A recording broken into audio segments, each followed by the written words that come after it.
Hello, what is up guys? Eman from Peso Smart Page here. Welcome sa panibagong episode. Shout out to all the podcast listeners as well. I appreciate you all. Today, let's talk about Ronin. So, yung Ronin is a cryptocurrency. Ito yung native token. Ron yung native token ng Ronin network or Ronin blockchain. So, yung Ronin is involved din sa Axie Infinity. So, before kasi, sa Ethereum nag-ooperate yung Axie and then eventually migrate siya sa Ronin blockchain or sa Ronin network. And around 2-3 days ago, na-list na kasi yung Ronin sa Binance. And a lot of people are expecting and forecasting or predicting na magpapampalalo yung prices ng Ronin after niya malist. But kabaligtaran yung nangyari. So, before the listing, almost $3.5. Actually, $3.5 pala nung Feb 5. Itong RON token. And then eventually, nag-plummet na siya. Kita nyo, nasa 2.55 na lang siya currently. So, anong nangyari dito? Dahil maraming liquidity yung naging available for this particular token. Kasi before, sa limited exchanges lang yung pwedeng i-trade. So, sa Katana, mainly. So, sa Ronin network din yun. And then sa Gate.io and sa OKX. So, hindi naman gano'ng kataas yung volume doon. And then eventually, na-list nga siya sa Binance. So, ang daming liquidity na pumasok. So, yung mga nag-hold nung RON tokens, dinump since marami nga liquidity. Kita nyo yung volume. The last 24 hours, $42.2 million.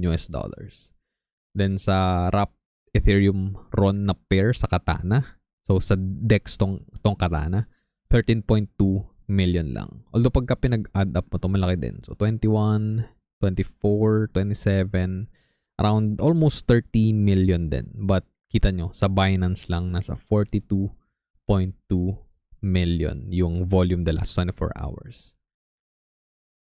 So ganun lang talaga minsan. So ang dami nag-hype up, nakita ko sa Twitter and sa ibang social media platform na mag-moon itong Ronin. But of course, hindi nangyari. Nag-dump nga siya. Although, yes, nangyari din naman kasi tingnan natin yung chart sa TradingView. So, kung simula pa lang nung na-launch itong token na to, nung around 2022, January 2022, nag-start siya around 4.2. Nag-open ng $2 and then nag-high ng $4.2 and then nag-low ulit ng that same week ng $2 and then eventually nag-plummet na siya. So pagkatingnan natin down to ng from the high, so around 90-ish%. So ano bang lowest niya? Probably dito. Actually dito pala. Yan. Meron natin mga 95%. So yung mga unang bumili, they are in the red. Pero karamihan naman, like for me din personally, finarm ko lang din itong Ronin token. Kasi dati merong parang reward system. Maglalagay ka lang ng, I believe, AXS and wrap Ethereum. So magpa-fund ka lang doon and then pwede mo siyang i-stake as that pair para nagpo-provide ka ng liquidity doon sa Katana DEX. So doon sa ecosystem ng Ronin, nung binubuo pa lang nila, nung nagsa-start pa lang itong Ronin network or Ronin blockchain. So, ito yung Ronin yung naging reward. So, syempre iba nag-take profit and syempre iba bumili. Kasi iniisip nila, hindi, tataas pa yan, but eventually, nag-drop na 95%. But, if you just stick to this token, so, for example, nag-DCA ka lang po ba or hindi mo ginalot ng token na to, dito ako bumili nung sobrang depressed na nung value, nung price action. So, dito, nag-up ng 428%. And then, kung nag-hold ka hanggang ngayon, so yun, up ka ng 864%. Or kung nag-take profit ka dito sa TokTok, up ka ng 1,200%. So, around 13x, no? Kung nakabili ka dito. So, yung average price ko was around, believe, kasi bumili din ako nung nag-dump ngayon eh. So, dati 0.68, so 68 cents per RON. And then, eventually, I think nag 0.78 na ako. So, around here. Where is it? 0.78. So sabihin natin dito. So yan, up pa rin naman ako ng around 228%. And nung nandito nga nasa taas around 350%. So nakita ko yan, hindi pa rin ako nagbebenta kasi naka-stake lang din ako. Since nagbibigay naman siya ng rewards every day. And then malaki din naman yung APR. So around 15-ish% minus the commission ng mga delegators. So yun. And syempre, malaki pa rin naman yung upside nito. Wala pa rin naman tayo nasa early stages pa lang tayo ng bull market. Wala pa tayo sa actual bull market kasi mataas pa rin yung interest rate. So hindi pa rin nagbibigay kung kailan yung US Fed, kung kailan sila magka-cut ng rates.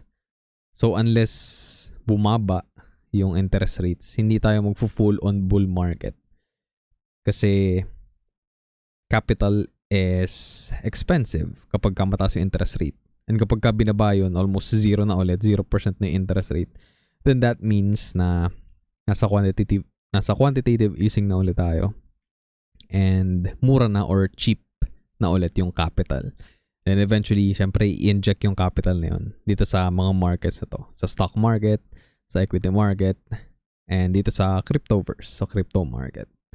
Then ito naman yung daily chart. Kita nyo yung drop talaga no isang araw, 18% from the high.